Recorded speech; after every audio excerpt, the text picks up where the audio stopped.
Let's talk about things that aren't making me feel slightly sad about the fight. I'm actually nearly 6 foot. I'm like, Sure. squint. I'm Sure 6 you foot. are, yeah, I am. yeah, Okay, yeah, moving yeah, on. This guy's yeah. just like 6'6" and freaky. Don't worry, Anyway. you're not small cot.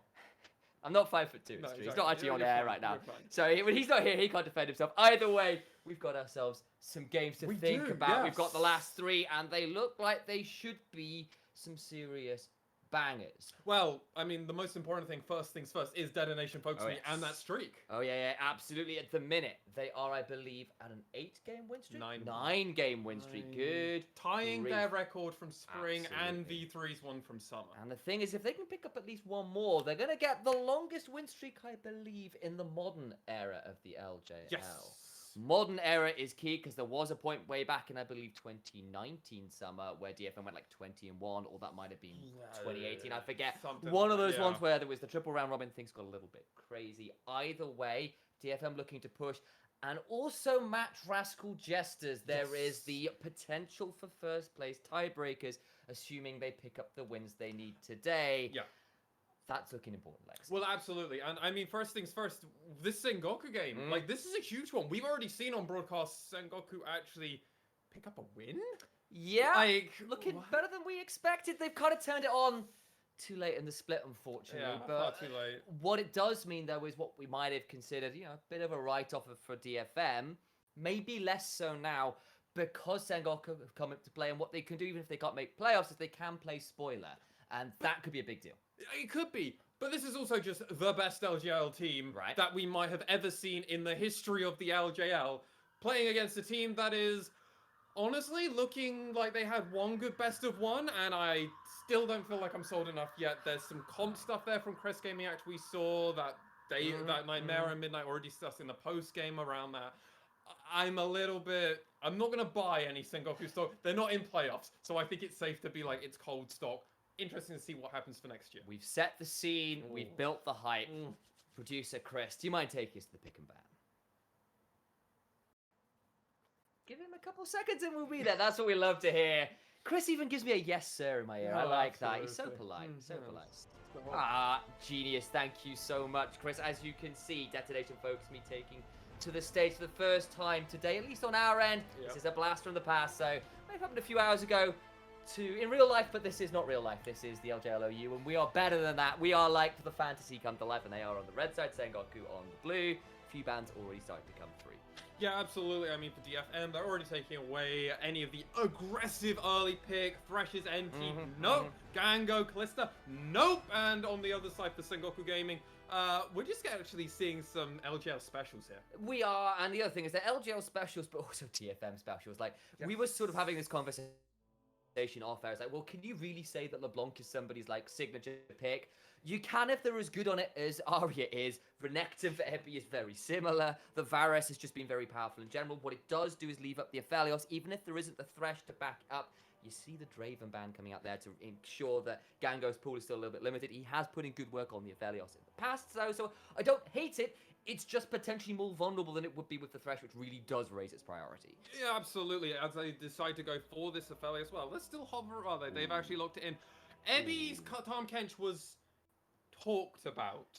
Yes. He was a former one trick way back when. It was actually talking about pocket picks earlier in the beginning of this cast. He used to be one of Ebby's. He used to be one of Ebby's, though it is a flex pick between Ebby, Arya, and Gang. Yeah, and again, Gang has put some time into this champion as well before. Absolutely. It also is a takeaway from the Aphelios, right? It means you don't have that there. And you're right, like, before we continue talking about this, the Ziggs now locked in as well. That potentially a flex as well. I know Utapon's been spamming that in solo queue, so some room for that to go down bot lane, but quickly before we do move on, like, Ebby was confident enough in the 1v1 All-Stars tournament 2018 to bring that against the Shy when he was a world champion, and they'd still in great form. And these days, of course, he's a little bit more mercurial, to put it lightly. IG struggling a little bit over the LPL, but that was kind of how exactly Ebby was willing to bring out the Tahm Kench way back when, and now that, of course, it has seen a bit more solo lane play, I wouldn't be surprised to see it go top, considering the history Ebby has with the champion. It certainly fits the playstyle.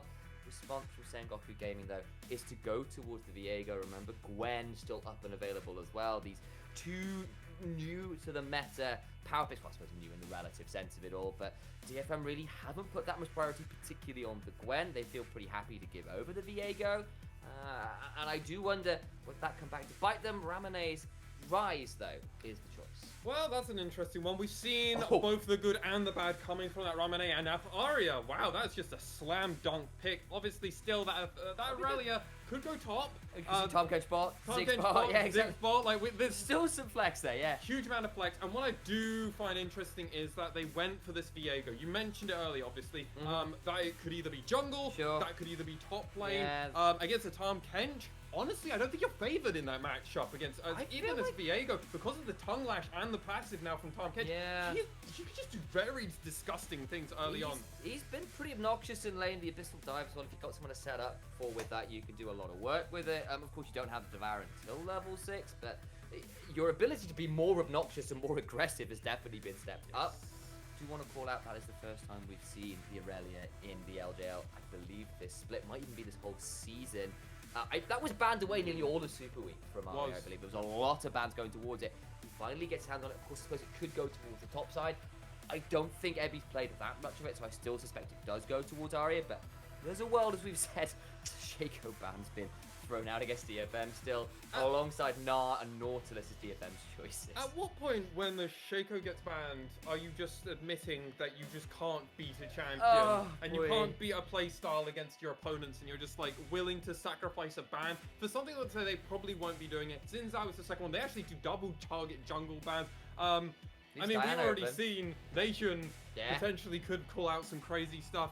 We saw the mid laners going down to support roles. We're seeing, like, who knows really what could happen with this draft at DFM. With this Lee Sin offer as well. Who really knows? Because let's be real, we've got a Ziggs, a Tom Kench. Both of these guys can play solo lanes. They can also play a lane together. Yeah, Lee Sin could flex up to the top lane. You could have Tom Kench Ziggs bot with the Aurelia mid like that. Yeah, it's still flexible. I mean, it could absolutely go towards steal the jungle. He's got a lot of time on that champion in the past. It's away from Crash as well. Of course, the Viego's still somewhat flexible, but they've got to sort out the composition. Now to Sengoku, they're debating the Senna. It's something that Gango... That's worse! That's okay. All I'm saying is, in the past, Gango was very good at Senna in terms of being able to enable playing to the other side. But he's got an Aphelios. Yeah, well, actually, you're absolutely right. It would have been... You're absolutely right. That would have been... Aphelios Senna would have been a bit weird. Instead, it's going to be a Bard for NT, which, of course, was an old-school pocket pick of his own. They go towards an Aatrox top side, which does mean we've got a Viego in the jungle, and ranged duo bot side with a Viego and a Realm Warp to bring down. You're kind of seeing probably bot side focus and Bruise at the top side, but it's a bit of an all-round composition without loads to sort of set it apart or loads to put it behind either, I feel. Dive. One in doubt. This Leona hopper now from Gang does indicate that, oh my god, you're a Khan. Yeah, we're getting Time Kench top lane. Alright, so Ebby is going to keep this. Utapon is going to be playing the Ziggs most likely. And then it kind of... so Ari will be playing that Aurelia and Steel will be playing Lee Sin. Okay, so it was a lot of flex options for DFM for the longest time in that draft. They finally sorted it out. Gang's playmaking on Rakan is notoriously good. We all think back saw it in Super Week. Yeah, Super Week. He did some really disgusting things. When paired up with the LeBlanc with the Shaco, and the LeBlancs and the Shaco were going visible, you'd battle dance towards it. But Gang's pedigree on the champion is certainly nothing to sniff at. NT on the Bard historically as well, also pretty good. So pair of old school picks of both these sports. And I think I really like the theme that we're going with here because obviously Ramune, his rise is infamous in the LJL. It was a very common pocket pick for him when he was playing over for Detention FocusMe as a substitute way back when, and before that actually. So hey, there's a lot of special picks. Hello everyone, back on the desk here. As our players go into pick and ban phase, which one of these two teams are you preferring at the moment, Initialize? I think, like, Sengoku have got themselves a very standard comp. The Aatrox perhaps is a little out of meta, but we've seen it enough to know what it's doing. Gango and Aphelios is great news. The problem is, I'm looking at the other side and going, DFM have come in with a bit of a draft plan. They've come up with some interesting stuff. They brought the Aurelia for the first time in the LGL. They've got the Tom Kench solo lane, which I don't think we've seen any of either. The only mad genius I'd expect to do that would be Cog. Yeah, and again, it has, there's a little bit of something there. Gang's on his Rakan, like, maybe it's not as meta a competition. Maybe meta's the wrong word. Maybe it's not as typical. Yeah, that's a better phrase. A composition as, of course, we would perhaps normally expect. But that doesn't necessarily mean it's not a good one. And I think as well, potentially it's something that you'll have less practice against. And you kind of see how it works, right? Everybody dives in super well from DFM. There's a lot of burst as well, so Utapon can follow up from wherever the side lane plays are happening. Tom Kench turns up as well. You know, you've got a lot of ways to get on top of people, and not a lot of ways to keep the Aphelios safe. Like, Bard needs to be on point with the Tempered Fate, or that's potentially a very dead Aphelios, who has run Teleport here as well. Well, the mobility and around Sengoku Gaming is going to be huge. They've got that realm up, they've got Bard, so they can get all over this map relatively quickly. Yeah, you're not wrong. The only person that can't really do much of this is going to be Gango on this Aphelios, because unless people kind of do stuff for him, he's not going to have much mobility in and of itself, and you don't have the protection that you typically get from like a Tomcatch, from like a Thresh, or even from like a Nautilus, where you can just kind of play duty and just stun and do all this stuff. You don't have this on this team. What a performance, though, from this player in question. 40th unique pick since 2017. Of course, he's played a few roles here in the LJL, but I don't know whether it's counting the stats from before 2017. That's crazy. So he's been playing a lot of ridiculous stuff over the years. He picks up the Ziggs now. We've seen him on things like the Syndra before as well. You know, he's played every role but mid lane competitively as dear old Utapon, and he's been pretty good at all of them. Looking to try and flex here on the Ziggs. Yeah, you can certainly try and poke. You match the poke of the Calibrim while that's there. And to go back to your point about the kind of map mobility that Sengoku have, maybe that's why Gango has gone for the teleport, because you can kind of cheat that mobility around the map by using the teleport. You sit in the mid lane, you teleport where you need to be. You can bring your artillery to wherever the plays are being made, I suppose. Absolutely, but at the moment, this top lane, I mean, I was saying it might be bad for Viego level 1. It's way worse for Aatrox level 1. Boy. And this is Ebby doing what he does on set. Oh my god, though, Arya's just getting absolutely stunned in place. But hey, it's Aurelia, so you just heal up anyway, so it's not a huge problem. Went for the potions. Smart decision, really, when you're against the Ryze. You're going to get pushed in early. Ryze has prio, but Steel is thinking about a gank here, potentially. Yeah, no red buff, but has cleared that blue side, so thinking about getting in behind. The stun lands, but not before Ramone flashes it. So, spoke a little early there. Steel safeguards to Arya, so won't have wasted too much time. But you can see Viego is about that camp ahead on that bot side of your screen. Going to be looking to try and go towards that bot side Scuttle Crab, one would assume. Problem is, this Viego, or Crash rather, isn't actually set up in any of his lanes. He could look to potentially try and make a bot lane play here. Large amount of damage thrown over onto Enti, but now look at where his lanes are. Ramone has just pushed in. Gango and Enti are hard pushing this bot lane in. The only lane that really needs Crash right now is the top side, and he's nowhere near it. He's going to be able to score the Scuttle Crab. Yeah. It's going to take him so long, and guess who's already on that top side? Steel is there. He's there to protect just in case if Crash was going to do some weird pathing, especially after Steel just went for that gank in mid lane, forced out Ramone, and we need to be watching this mid lane, because guess who will definitely be going for a play again? It's going to be in that mid lane. We know Arya wants it. And what that drive-by gank did do as well, it by a lot of CS. It was an early reset, unfortunately, for Ramone, who does walk back to lane to save the teleport, so could try and come back again with a slightly better buy and help try and reset some of that. But Arya doesn't have to burn his either. Ramone will pick up some of this wave, which should even it up. But that is a fabulous satchel charge there from Utapon. It's not going to get too much, but of course the magical journey next to the wall there, still a ways out. Any other champion might have been the spot of more bother. It's amazing that Utapon has never played mid. I mean, for obvious reasons, he's been playing with Syros this whole time. Ramone, though.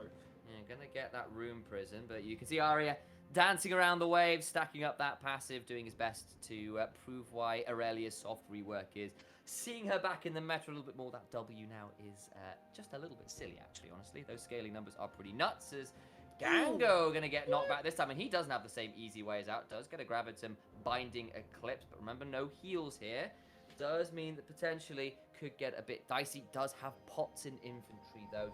Did go for the longsword pot start, so still has some sustain to work with. He does, but he will be... it's going to take him a lot longer to actually hit his spikes that you typically do want to hit as Aphelios in this early mid-game fighting. And because Gango, Utapon and Gango aren't missing out, because the CS is basically the exact same, because think about it, the wave that was coming in the bot side, but Steel's actually looking for a crash here. Enti's actually coming up, and no one from bot lane is actually coming from DFM's side. So guess what? DFM just disengaged. They don't have Utapon there. They don't have to go for a fight. Sure. And they can just jump away. It's Lee Sin and Rakan, some of the most mobile champions in this game. They're going to be so slippery. I can feel Nymera cringing wherever he is right now, because you saw Arya walk into the bush to drag the casters there to set up this really nasty wave position. At least Ramone does get a chance to clear it, but this is the scary thing with an Aurelia. If you are frozen kind of by the wall closer to her tower, whichever side of that is, Paz has to flash, you can set up for plays a little bit like this. Arya still playing in the 1v2, does get that bind there, does. NT is, Ebby, rather about to get the solo kill onto Paz as well. Just plays going on all over the map. Arya 1v2s, and Paz just dies to the turret for first blood. Tom Kench versus the Aatrox early, just a little bit nasty. Well, a lot of analysts out there have been saying that Tom Kench might have one of the strongest level 6s in an isolated 1v1. Oh, I see this survive. What's even better is, hey, why even let an Aatrox get to 6? Nah, let's not even allow that. This is just cookie cutter Tom Kench play. Everybody's seen this in solo queue. If you've watched the Reddit clips of the early game, it's just gorgeous to watch. And the hilarious factor is this champion was originally created to be a support. Yep. That's some support play I see there. 1v1 the top laner. If you can protect your carry by killing the enemy carry, best support in the game. Well, much like Tom Kench himself, it's an acquired taste where you play the champion, and yeah, he hits the level 6 early, gets the Abyssal Dive in, and the rest is kind of history. Yep. Arya as well did try to, as we were kind of setting up, you know, that where that wave position was, look for the level 6 play, but NT was swift enough on the roam to defend that, but you know, it was a 1v2 that got concerningly close. Still led to a fairly significant CS discrepancy in mid lane, purely because Ramone's had to back away a couple times after some aggressive plays have left him a bit chunked out. Bot side is pretty much dead even. Ganga will have the slightly better of this with the wave clear here, but look who else is here, the rest of Detention FocusMe. NT has to flash the flawless duet. That'll be an attempt to turn around. Does have chakrams now, just Gango, so DFM will call off the dive, but they'll get summoners out of the bot lane and walk away without having burned any themselves. I wouldn't be too surprised if they do decide to do this dragon, and the whole time that this all goes on, if at any moment a DFM do want Ebby, they can get that, because guess what? After that play, Paz had to immediately teleport back to lane to catch the wave, or he was going to be even further away. However, Ebby was able to comfortably just walk back to lane. So now he's not only got a level advantage, not only has he got a huge, like, 2-wave CS advantage, he's got a teleportation advantage. And now Sengoku Gaming actually have to play around the tempo that DFM are dictating at this moment in time. We saw DFM going for a bot lane play. It wasn't successful, but they're making the attempt for it. They're probably going to keep pushing and trying to find objectives all around the map and keep applying this pressure, because Sengoku Gaming, they don't want to play catch up. They have the mobility in their kit, and if they fall behind, it can be so hard to catch back up. So silver lining there for Sengoku. Dragon didn't go down. True. And actually gave Ramone a wave and a half free in mid lane to even up some of the CS discrepancies. He's only down like half a wave now, which is a big deal because like, actually Rise has had been a little bit under the cosh early on in the game. So was Paz, unfortunately. He's about to be stunned up again there. You see that passive stacking away, acquired taste indeed. That's still a bit of a problematic sore point, but you know, Arya did pay for the roam. To come back in the CS discovery, and Crash decides now is the time to start up the Dragon themselves, as DFM decide they'll go for the early Herald and look to make the most of the lane priority they have in top lane by the looks of it. Paz, why are you still here? You need to back off. You know they just took the Rift Herald here. This is really dangerous. Your jungler isn't here. He has cleared the wave. That is something, but there's the acquired taste. Don't even need the Devour. Steel secures the kill. They're going to try and Realm Warp bottom to return the play on the other side of the map. It's 4v1. Utapon, I think, is going to be dead to right. Stunned up, knocked down. That's a decent satchel charge. One final order attack will get Gango. A nice return play from Sengoku Gaming. Well, while that's great and all, the problem is so much is happening topside. Multiple plates have gone down. You're trying to dive a Ziggs. You're not going to have a wave coming in with you because the wave cleared there. And now that Arya's getting this extra lane pushed in, the Realm Walk had to get used, and now they probably are going to get this tower because of the Rift Herald. So they get a couple plates top. They're going to get the Herald charge in here for even more, and they don't even get a plate bot side, so you're right, because that Ziggs did get that ult off, I believe, looking at the cooldowns anyway. That is still a pretty net positive experience there for Detention FocusMe in the goal. Got the replay to go through. Paz does try to clear the wave. He does the job, and absolutely correct. Immediately pops the ultimate. You can see the turret minion just running away, but there was nothing he could do. No. He, as you said, dead to rights. And while it's a great idea for them, he ults the wave. He's just like, nah, if you guys want to come in, there is an opportunity here that I can trade this back. And, well, I mean, the satchel charge for a split-second piece of time. There was a chance it could have happened. It didn't, but it didn't matter. He wasted enough time for his team to get the first turret. So much gold in their pockets, and you can just see how rich they are in the moment. Yeah, it's big leads for most of DSM, aside from bot lane, where Gango does have about a 500 or so gold Look at advantage. this top lane. But yeah, just the top three are so far ahead. DFM up about 2,000 gold purely through that top side advantage. And there's a Tahm Kench. This is only going to get far more terrifying. Yeah. And at this point in time, Paz is playing a champion that you have to spike on 1 to 2 items. Sure. If he misses that mark, game's almost over for Paz. It's not, obviously. I'm being a bit over-exaggerating, but it can become incredibly hard because any time that Paz would come in to try and do a flank play, Tahm Kench is going to be sitting there waiting for him, far thicker than he's expecting him to be. Well, look at those items. I mean, he's got a Balmy Cinder, he's got a Bramble Vest, he's got Steel Caps. Like, that's a lot that's going to make Paz's life already difficult. Like, Tahm Kench doesn't need damage items to be really obnoxious because his percent HP damages and the like. So, he's got 101, he's got a 30 CS advantage. You can see it in the levels well, 2 levels up. Paz having a hard time of it, but DFM have put him under the cosh to make it that way. Though the solo kill was kind of just on him, wasn't expecting the Abyssal Dive. It was, but at the same time, where's Crash been this whole game for him? Nowhere. No one. No, Ramune went down. They've tried bot multiple times, and guess what? DFM have been waiting for it. It is a 5 versus 3. Ingo's gang with the quickness into the Mega Inferno Bomb. There lands the Vanguard's edge. Arya gets 1. Ramune gets 1 back, though, and maybe, just maybe with that teleport, Sengoku Gaming can try and turn it, but now Steel looking to go under tower himself. They've got a lot to work with still. Utapon is here, looking to chunk out, throwing the bouncing bomb. Steel hops out again, and they're just trying to play with the waves. That is an important Sonic wave. Resonating strike, a safeguard, and a double for Steel. They lose Arya, but come out with everybody damn else. What a performance from Detention FocusMe, and at this point in time, they just want to 1v1 Ebby! You can't keep doing this, Paz! That's a family man! He has a friend! People are watching this, dude! Don't do him like this! This isn't set! This is Tahm Kench! But that bot lane play from Detention FocusMe. What a performance from them. You're very excited to see the Kench and bench. Oh, I'm loving this. Oh, boy. Well, DFM get the bottom tower, though. We'll get a replay. You can tell me about it, because this is actually a pretty well-orchestrated dive. Yes, they lose Arya, but everybody else just falls. Nice stop on the teleport. This could have gone way worse for the Sengoku game. They probably would have done this perfectly if your Detention FocusMe fanboys and girls. But look at that. They trade her immediately over. They lose Arya. And then this is this awkward juggling process. The good thing for Detention FocusMe is look at Unipon's mana bar. He's got so much. He could happily just sit here. Yeah, He's escorted the wave back in. And then watch who tanks first. They go in. Immediately, Steel gets the Q. Comes in. Tanks the turret. Can safeguard. And then he's going to be full health. Doesn't have to worry about it. They tanked the turret correctly. They played that aggro really well. And then the fact that Ebby's just making Paz's life an absolute nightmare is worse. Paz does have teleport advantage. That is like the only silver lining I can see through all of this.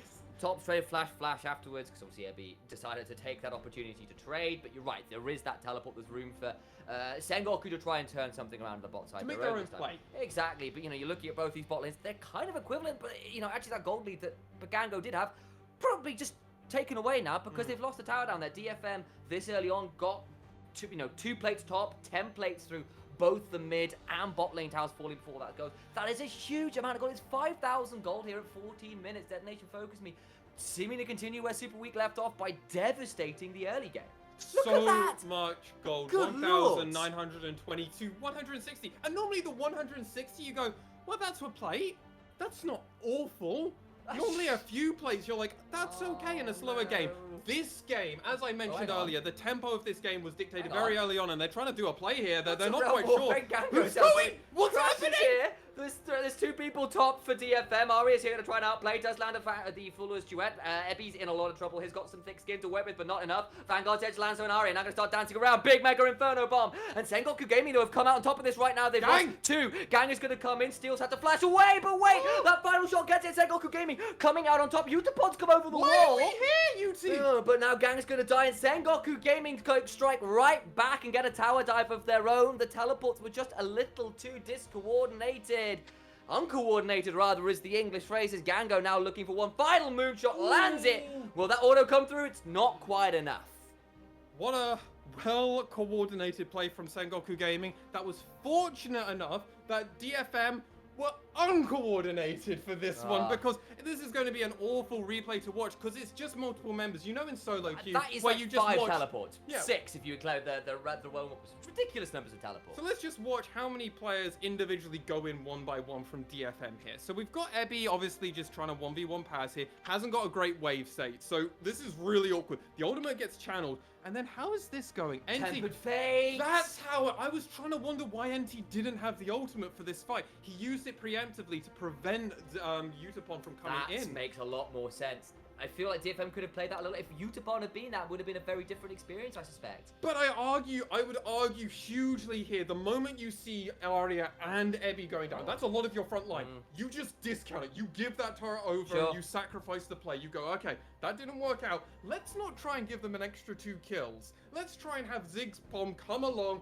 clear the wave. We can do that, and then we don't have to worry about it. DFM, little bit too big for their britches, but if this is DFM, they can always be a little bit too big because they are the kings of this region at the moment. 9 win streak initialized. And the thing is, if Utapon had been there, he was going to come in with a lot of damage. It would have been a 3v4, and then Gang would have turned up, and maybe that would have been different. It would have been close, but you could see there was about 20%, a lot of health bars there. If Arya then gets some resets, some heals, he's got the blade. He had the blade of the Rune King, I believe.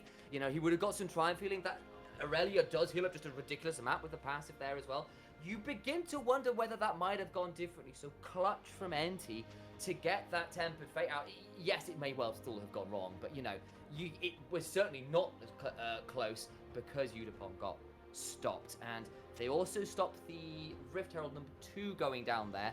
But DFM managed to ward them away from picking up the ice. Sengoku Gaming can't capitalize as much as they would like. Nobody else has died, and the gold lead is still in DFM's favor, but it is a lot closer now. Sengoku Gaming only 3,000 odd gold down now. Big item just did come in though for Gang. The Shirelia's now coming in. So now we have the quickness, plus now the whole team now can come along with a Sivir ult, well, virtual fake Sivir ult. But hey, it works beautifully. It looks like the side of Detention FocusMe, if we really want to picture this, they want to get this top side turret. They need to get this down. They'll have all the other turrets, and then they can start prioritizing dragons again. It's a little unfortunate what they did have when they went for that play, that they lost the dragon in the consequence very early on when Crash got that first dragon. Hopefully Detention FocusMe can come back onto this. I want to see how they're looking after they get this turret. Where is their map presence going to be? Because you can see Ramune is already on the bot side. He's trying to do his best Jizuke impression and split push continuously. Force Ebby, force someone. All right, Arya's going to have to try and play out here versus Paz, who takes a lot of damage in trade. Steel is here. Big Vanguard Edge into that huge Mega Inferno Bomb. It's 2 dead already, but now Arya getting turned around on. Steel is here alongside Ebby doing their absolute best. A double for Arya. Ramune now caught between no man's land. And this is what I was talking about. He gets the resets. He gets the healing, and it is a triple kill for none other than Arya. You don't get any years if you're already dead in the ground, ladies and gentlemen. And what a performance there from Detention FocusMe. A mischaracteristic mistake from Ramune there in the middle of no man's land. Really expected his team to still be around to save the day. But look at the mechanics coming out from Steel here. They immediately get to NT as well onto the back line. He's not here. Teleport coming out, but it's so far away from Rise. And look at how long he takes for his team. The Mega Inferno one comes down. Combo CC, and this fight's already lost now for Sengoku Gaming. I honestly, if you're, Ramune is just trying to run away. He's like, I've teleported in. Oh, they're all you're all dead. Yeah, it's all like, over. I was like, can Ramune done anything differently there? Honestly, I think he did the best shot outside of maybe teleporting to the turret in question, which signposts it. He's coming for a flank. He wants to help. Yeah, exactly. And the thing is, maybe if you've been able to avoid the Vanguard's Edge, if you've been able to Tempered Fate that, something like that, maybe you could fight. But the moment you saw Vanguard's Edge into Quickness Grand Entrance with the Mega Inferno Bomb on top. And Shirley is coming in. Like, they were all so fast they all disappeared. And that's the scary thing. It gets Arya up to 2 items now. He's got a Divine Sundering and a Blade of the Rune King to his name. He is very, very strong in this game. Still only at the item and a half, really, for Sengoku Gaming. You kind of want another item probably on the rise, I imagine. Felios well would love that collector before he's really fighting. Really need it, poor old Paz at least now has got himself a Gore Drinker, but for the longest time he was without items. And for a second there, I wonder whether Sengoku Gaming were thinking about whether now was a time with those weapons to try a Baron steal, but it would have been a little risky, I suspect. I mean, they are faster at taking Baron at this moment in time than Detention Sure. FocusMe. They don't have any AD carries on the side of DFM, so it's gonna take them a long while to get there. And Rise of Felios are just two champions that love to just delete things. If you've got Severum Crescendum like Gango does now, and you've got Rise, you can just press EQ over and over and over again, then you absolutely can do a lot of damage to that Baron, you're right. But as it's currently looking, look at the items that Yutapon has. That's a Ludens, that's a Horizon Focus. He wants to just do all the damage, but Gang? Just chunked out pretty heavily there. Not quite enough burst yet, as Good. was looking for some... Good for Gang, unfortunate for Sengoku. Yeah, because that was EQ, that was the Rune Prison into the Everfrost into another Rune Prison that Gang finally gets to move again. It's but like, you lived? How did you live? How did you survive? It's like, well... if someone else had been there to offer a bit more damage, I suspect, you know... Collector just came in, though, for Gango, so that's going to be a big power spike for this next team fight. That could well be that. NT's going to be stuck in the back of the pit, but does have a way out, as per usual with Bard. Steel, though, just haunting around. He's had a great game as well thus far. 3-1-6 right now on the Lee Sin. Made a lot work in those DFM started dives. I think the one top, so perhaps the one where things didn't go quite to plan. But again, we've already broken that one down. But then the second time it did go to plan. Yeah, exactly. The second time it did. And he actually popped out, remember, NT's passage, which potentially could have saved multiple members of the side of Sengoku. So it's a weird one. But I also want to call out to NT. He's kind of been the member this game that has prevented a lot of worse things from happening. Yeah. This game could be way better for DFM if NT wasn't on his signature Bard, a signature champion of his, and also just honestly keeping his ultimate just to deny people from teleporting. Yeah, I mean, like, he saved the mid lane player when Ari looked for that 1v2, the double stun coming in from the Cosmic Binding onto steal, and Ari was a big deal there. Right. We saw the Tempered Fate, we called out to stop the teleport. A lot of moments like that have done their best to keep Sengoku at least within sight of this game. They are now down again 4,000 gold. DFM managed to expand that up again, but you know, it could have been worse. This could have been 8,000 gold. This could have been out of sight. Yeah. You know, it's still a bit of a climb back, but you've got scale. You've got a Viego, a Rise, a Felios. You know, those are not exactly low scaling champions. So maybe they can find their way back in, but they've got to think about what to do. There's no dragon on the field right now. DFM did secure their second one. But maybe they just look to try and sit scale, hit that second item onto Rise, and maybe think about, I guess, maybe contesting Baron or preventing DFM from taking... I imagine stalling's got to be the plan. And I completely agree with you. It absolutely is. And if you look at the vision map on the mini-map at this moment in time, DFM have complete control. Sengoku Gaming have zero vision of their own jungle outside of one ward at their blue buff. They have nothing on their bot side outside of minions, and DFM are just routinely just going, no, let's clean this out, no, let's clean this out, no, we don't need to do it. Because if Sengoku, with all this mobility, all these teleports, if there's nowhere to teleport to, what does it matter? Who cares about it? So the side of DFM, they know, hey, we can just control, we're going to scale just as good as them outside of Mr. 200 years. We can beat him, by the way, because Artam Kench just eats whoever we're concerned about. And guess what? That's one thing we haven't yet to see from NT, because he's just been 1v1ing everybody and just killing people. We haven't seen him doing the dive yet to prevent or save some, but we also haven't seen him to do it as engage as well. The one exception to your ward rules, there is one control ward in the river outside Baron that has been there for a hot minute now for Sengoku Gaming. DFM.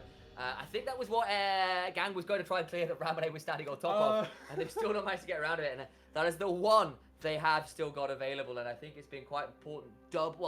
Every teleport in the game up and available right now. That means 3 teleports, plus an Abyssal Dive, plus Magical Journeys, plus Realm Warp. So there's a lot of people that could turn up to a party at very short notice right now, Lexi. But that control ward that you were just mentioning sadly perished. It's not going to be here now. More wards are going to be placed, and that's what Sengoku doing. They're like, okay, we've got to play DFM's game, and I think that's important, right? This is DFM's game. They are controlling this, and I used that word tempo earlier. This game completely feels like dictated by DFM at this moment. They are pulling Sengoku Gaming. Don't get me wrong, Sengoku have had some great opportunities and fights. That top lane play, right? Where DFM just kind of fed into the side of Sengoku Gaming. They didn't quite give them everything, and hey, it worked out for them. They brought it back to a more even place. But this dragon's coming up, and you know DFM want that. They do, and it's not even necessarily like Rise is uncontested the side lane because of how strong the Aurelia is, but Sengoku Gaming have decided now is the time to try and start the Baron to pull the split pushes away. Steel and Arya aren't there. They were thinking about the Dragon. They're going to teleport in now. Ebby stepping forward, looking to be obnoxious. They buy one teleport, and that will send Sengoku Gaming scurrying away. But they're now going to try and retreat, and Steel is still looking here. They're going to try and push in for this tier 2 instead because of the awkward retreat path that Sengoku had to take. They get the tier 2. Sengoku move back towards the Baron, and we're here once again, but they're not going to buy any teleports this time, and they're still throwing out the Scream face, and they just got to retreat again. I'm not quite sure what they're trying to get out of here. Gang's got a little bit of vision, and they've got to be a little afraid. Abby. Exactly. He's got an Abyssal Dive potential. There's the Realm Warp out for only Ramune. Realm Warp now down. And let's do it again, They're going to shove back through mid. Uniball can walk up. He's got 2 items. I think this is just in a dead inhibitor tower. Yep. It is. It's gone. Goodbye. And like all she wrote, Sengoku Gaming will lose 2 turrets when they pretend to go for a Baron. And thus did decree Arya will get... Oh, Steel! Where did you get that angle from? Ramune kick back in, Steel gets out!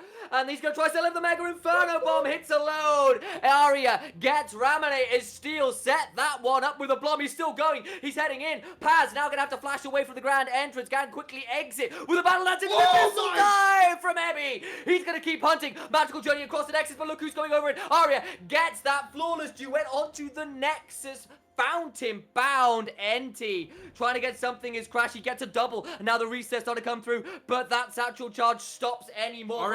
Arya hunting for more, misses the flawless duet, but will land the Blade's Edge, will not die to the tower. Someone else needs to tank. They will do. Arya gets out, Gang alive as well. They'll get the inhibitor. A DFM just styling on it. They are just destroying any form of opportunity that Sengoku Gaming thought they could have in this game. What a performance. So many mechanics just brought out. They know how to team fight. They know that they're the better team. Watch Steel. But so much is happening. We saw so many insects already from Axis from Hogler. But watch what Steel does here. Look at how far into the back line he went, and Ramune, you fed him to your team. You gave them the package, and then after this, well, it's just clean-up crew time. I do want to admit, Paz played this fight really well for Sengoku Gaming. He tanked so much, and he is really keeping any form of sustainability for Sengoku alive. But it's not going to be enough, sadly, because DFM are just so much further ahead. And this fight, well, as we saw, they just took it every way. Sengoku won the Baron again. Can they do it? Baron has cost them so much this game for trying to retreat to it. They can't retreat again, surely. Flawless duet lands onto Crash. In goes Arya with the Vanguard Edge. The tip of the spear. The tip of the dancing blades. Gango has his immortal shield bow popped, but he is popped in turn. Far too mortal as Enti now retreating away. An abyssal dive over the heads of them all. DFM claim Baron. They're ending. Enti is just going to be food for the catfish. There's no way to go. He'll dance a little. Ebby will just clean out the wards. Check the minimap. DFM are done here. They've crushed this game. Yes, Sengoku tried with the teleports. They tried to find something, but Baron found them dead. Ebby is devoured alongside the hopes of Sengoku Gaming. They will not play spoiler. Detention FocusMe moved to 10-3. It is 10 wins on the drop, Lexi. The most we have had in the LJL modern era. Tied with one more. We've got something really special on our hands. Now, are you surprised that this version of DFM are doing that to you? Are you surprised that this version of DFM that can perform and play like this so consistently, so reliably? Because even when micro mistakes do happen, they're so quick at recovery. That was a 28-minute game, and they had a pretty bad teamfight mistake, and they still kept it that good. Yeah. I mean, credit to Sengoku, they came to play. Oh, lots of teleports. Credit, of course, to DFM, though, because they brought their own and they played that game. More teleports. Damn well, and can't say with the way they've been playing since Super Week, I am surprised anymore. This is the DFM we were hoping for. It's nice to see in action. We've got ourselves a quick break coming up, though, so we can catch our breaths and then come back with some more in-depth thoughts for you all. Stick around. We'll be right back.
I have, much like DFM, meditated and grown my powers and joined Lexi in the heights of the tall for like 10 seconds before he stands back up straight again. Yeah, we go. Look at that.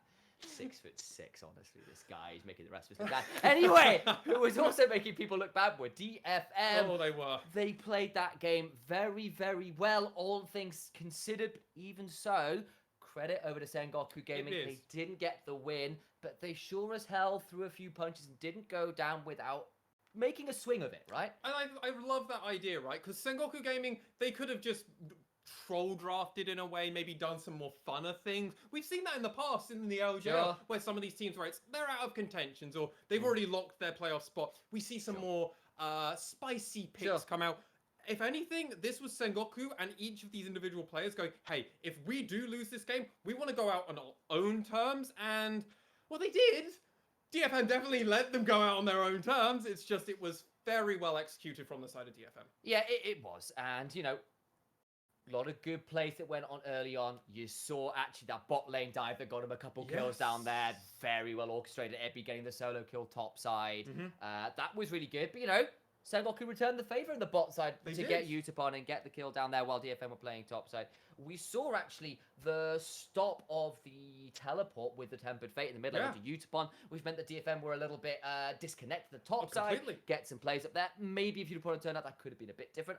We still think it would have been close, but it made it significantly less close by Utapon being, you know, 10 seconds late to the fight, right? Yeah, it allowed Sengoku Gaming to recover from a 2k gold deficit. Right, like, it helped them come back a bit. I mean, they were 5k at that point. Well, they're 5 and it came to 3. Yes, exactly. It was a massive one. And, you know, so, you know, still DFM getting big leads, though. Of course. Still was the problem. Was like, well, I don't think this Ryze can side lane here. This is going to be problematic. Or we just die by our well, it becomes very difficult for Amine when Ebi gets a solo kill and is so much further ahead. And then he's got potentially laning against this Aurelia who's just disgustingly strong. And Arya. Yeah, exactly. Right. And then they kind of hit this point where the Baron dances start happening. You somewhat understand it. Ryze plus Aphelios. If you're going to Hail Mary, those two can shred it. But there's Hail Mary and then there's throwing it over the cliff because it really didn't work out for Sengoku. Well, and the huge issue is you can't have all 5 members go really deep into the pit and fully commit, because the terrifying thing is if you do commit, a Ziggs bomb just comes in and you get destroyed. You get Vanguard's Edge. You get Khan territory. Right, like there's so much. Like DFM are more than happy to go shoot fish in a barrel because it's not even a barrel for them. It's just a big Ziggs bomb and they just continue over and over again. I do love that we saw some life from Sengoku. Yeah. I mean, DFM just feel like they are the best team by like a country mile. It felt like my problem was that the big thing with the Baron as well is we saw the 2 attempts where they pull off the first time because they draw the teleport. And then they have this awkward retreat where Steel and Ebi start just poking into the jungle a bit more to stop them the easy retreat path. And all the while, Utapon gets a tier 2 with Gang. And then Sengoku go, well, I guess we go back to the Baron and try this all over again. But they don't draw any teleports. And they haven't cleared the wave. So then Utapon just gets to do it again and just goes and gets a tier 3. And then you end up with that base fight where Arya is diving towers and fortunately Crash gets a couple resets, but even so DFM still kill him in the end and then they get to walk away themselves. And then it's Baron one more time and they die and they lose the game. And it's just like those 3 Baron plays in a row. I get that it was a desperation play, but there's a desperation play and then there's the worst case scenario for that play. And I'm so happy you called out Utapon because as I said, it's crazy that he's never played mid. He's played with Syros his whole career until Arya has just come along. So that's why he's never played mid. He's genuinely played every role in DFM. Go look it up. Kind of insane. Guy is insane. That's why we saw 40th unique pick, wasn't it, since 2017? Since 2017, which he's been playing longer than that, so I suspect there might be some more in there. Which I love the idea because this is probably 2017 when he switched permanently to AD carry, so they're like, this is how we're going to get him, ladies and gentlemen. That Ziggs looked like it was a natural for them, and that's terrifying. We've seen Utapon play other AP carries in the bot lane before. The fact that we've seen a Syndra before, I believe we've seen a Cassiopeia before, and that he's got the Ziggs, which, honestly, if you watch Utapon /Syros/DFM's YouTube channels, they duo queue a lot. So it's not surprising that the 2 of them, and that he has that as a pocket pick from, I mean, arguably the man that made the pick famous. Well, that does leave us now with DFM having started 0-3 and then starting to pick up some wins, looking a bit shaky. Now on a 10-game win streak. You know who's happy about that, right? Yeah. But they have one more game to play today. They do. One more game of the regular season here in 2021. They win. This will be the 11th game on the trot, which will be the longest win streak in the modern LJL history. But to see whether they can do that, we have to wait up after this break. DFM versus the Hawks coming right up.